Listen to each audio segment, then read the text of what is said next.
Hello everyone, আসসালামু আলাইকুম। কেমন আছেন সবাই?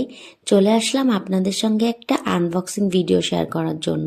তো এর মধ্যে কি আছে একটু পরেই দেখতে পারবেন। তো চলুন দেখে নেওয়া যাক আমি কোথা থেকে জিনিসটা নিয়ে আসলাম।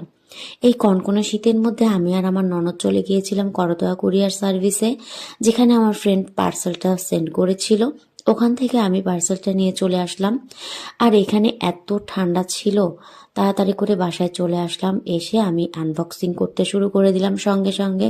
কারণ আমার কাছে মনে হয় কোনো জিনিস আসলে এটা আমি যত তাড়াতাড়ি সম্ভব এটা আনবক্স করে ফেলবো। আর আমার মতো এরকম অধৈর্য কারা কারা আছেন একটু বলবেন তো। তো এখানে আমি মূলত অর্ডার করেছিলাম পাটারি। নাটোরের লালপুরের পাটারির কথা তো অনেকেই শুনে থাকবেন। এখানকার পাটারি এতটাই ভালো হয়, গত বছরও আমি আমার ফ্রেন্ডের কাছ থেকে পাটারিটা নিয়েছিলাম।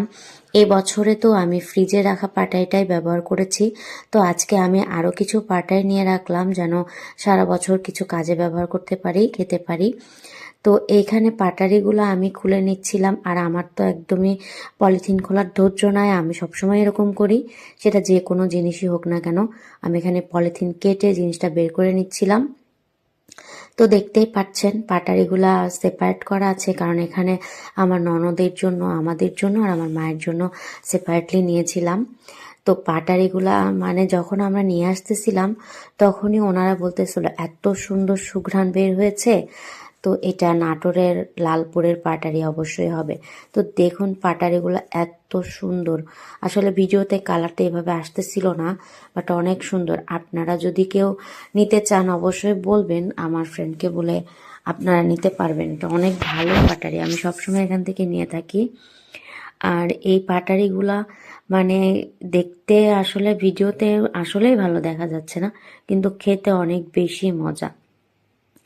তো ঠিক আছে, আজকের মতো ভিডিওটা এতটুকুই থাকলো। সবাই ভালো থাকবেন, দোয়া করবেন, আর আমার ভিডিও দেখবেন, লাইক করবেন, শেয়ার করবেন। থ্যাংক ইউ, আল্লাহ হাফেজ। দেখা হবে অন্য কোনো একটা ভিডিওতে।